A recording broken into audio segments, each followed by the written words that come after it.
Hello everyone. Today we will start chapter 6 Lines and Angles of class 9. Okay. बहुत ही अच्छा chapter है.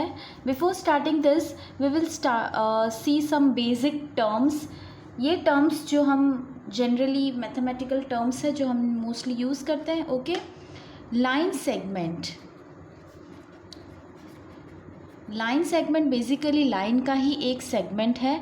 Okay कोई भी एक लाइन है, सपोज़ ये एक लाइन है लाइन एल, तो इसके ऊपर अगर मैं दो फिक्स्ड पॉइंट ले लेती हूँ और उन्हें कोई नेम दे देती हूँ ए बी, तो ये ए बी क्या होगा?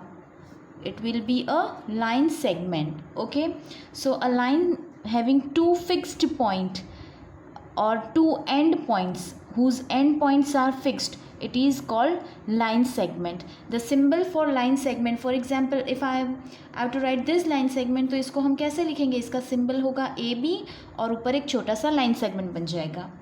ओके सेकेंड इज हम डिस्कस करेंगे वो है रे. ओके अगर किसी भी लाइन का वन पॉइंट फिक्स्ड होता है और सेकेंड फिक्स्ड नहीं होता है, then it is called a ray. Like this A B, और रे का सिंबल क्या होगा? ए बी और ऊपर हम छोटी सी रे बना देंगे. ओके और लाइन के बारे में तो हम सब जानते ही हैं. लाइन क्या होता है?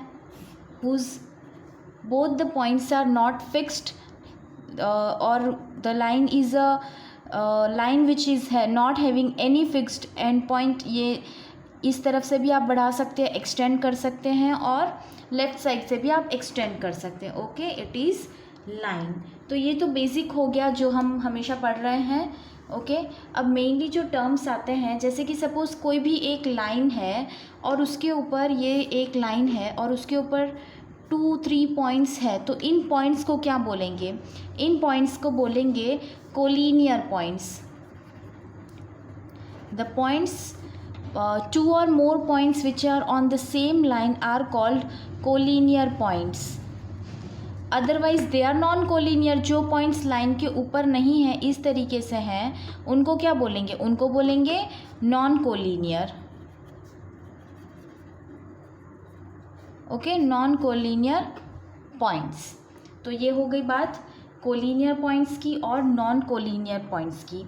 अब देख लेते हैं पैरेलल लाइंस. पैरेलल लाइंस क्या होती है? टू लाइंस, टू और मोर लाइंस जो एक दूसरे को इंटरसेक्ट नहीं करती, जो कहीं पर भी जाके एक दूसरे को इंटरसेक्ट नहीं करेगी, जैसे कि रेलवे ट्रैक होता है, वो कौन सी लाइंस होती है? वो पैरेलल लाइंस होती है. The lines which never intersect are parallel lines. Okay और इंटरसेक्टिंग लाइंस. इंटरसेक्टिंग लाइंस क्या होती है? जो कहीं ना कहीं पर इंटरसेक्ट करती है. जैसे कि एक कॉमन एग्जांपल तो ये हो गया, ये दोनों लाइन एक दूसरे को काट रही है, यहाँ पर ये है इनका पॉइंट ऑफ इंटरसेक्शन, राइट. लेकिन अगर हम ऐसी लाइंस बनाते हैं, एक लाइन ये है और एक लाइन ये है, तो ये दोनों भी इंटरसेक्टिंग होगी. क्यों? क्योंकि ये जब बढ़ेगी आगे तो ये आगे कहीं ना कहीं एक दूसरे को काट लेगी. तो the lines which intersect each other are intersecting lines. Okay अब बारी आती है एंगल्स की. Now will talk about angles. तो एंगल्स क्या होते हैं? जब भी हम एक फिक्स्ड पॉइंट से दो रे बनाते हैं, okay if two raise have a same fix point they form an angle. Okay ये जो हो गया ये है एंगल. ये दोनों रेज को बोलेंगे arms of the angle. Okay and this is called vertex of the angle. जो ये टिप है इसको बोलेंगे vertex of the angle. Okay अब और कुछ एंगल्स के बारे में कुछ बातें हैं. अगर ये एंगल ज़ीरो से लेके इस तरीके का है, the angle is greater than zero. If angle is greater than zero but less than 90. Zero से लेके 90 तक अगर आपका एंगल है तो उसको बोलते हैं acute angle. Okay if the angle is from 0 to 90 it is called acute angle, क्या बोलते हैं, एक्यूट एंगल। अगर एंगल आपका 90 से लेके फिक्स 90 डिग्री है तो उसको बोलेंगे राइट एंगल। 90 डिग्री है तो क्या बोलेंगे उसे, राइट एंगल। और अगर 90 से लेके 180 के बीच में है तो उसको बोलेंगे ऑब्ट्यूस एंगल। ठीक है, एग्जैक्टली 180 है तो उसे स्ट्रेट एंगल बोलेंगे। स्ट्रेट एंगल कैसा होगा, ऐसा, राइट। तो ये हो गया स्ट्रेट एंगल। अगर सपोज 180 से ज़्यादा है, 180 से लेके 360 के बीच में है तो उसे बोलेंगे रिफ्लेक्स एंगल। ओके, समझ में आ गया ये सबको। अब बात कर लेते हैं हम कुछ लाइंस और एंगल्स की।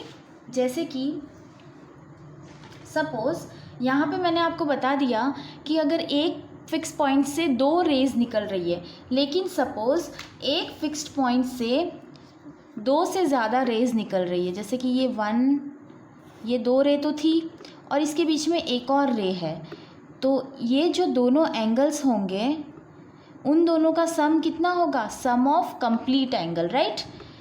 देखिए ये एंगल ए बी और एंगल सी है और ये सपोज एंगल डी है, तो क्या हो जाएगा, इस एंगल के लिए क्या हो जाएगा, angle A B D this small angle plus angle D B C will be equals to angle A B C, right.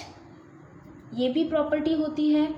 और कॉम्प्लीमेंट्री एंगल्स की क्या प्रॉपर्टी होती है, सपोज़ ये इसी तरीके से हम बना देते हैं। सपोज़ ये एक फिक्स्ड पॉइंट है, एक रे यहाँ पर है और एक रे यहाँ पर है और यहाँ बीच में कहीं पर भी तीसरी रे है, तो ये कौन सा एंगल बनेगा, ये बन जाएगा सप्लीमेंट्री एंगल।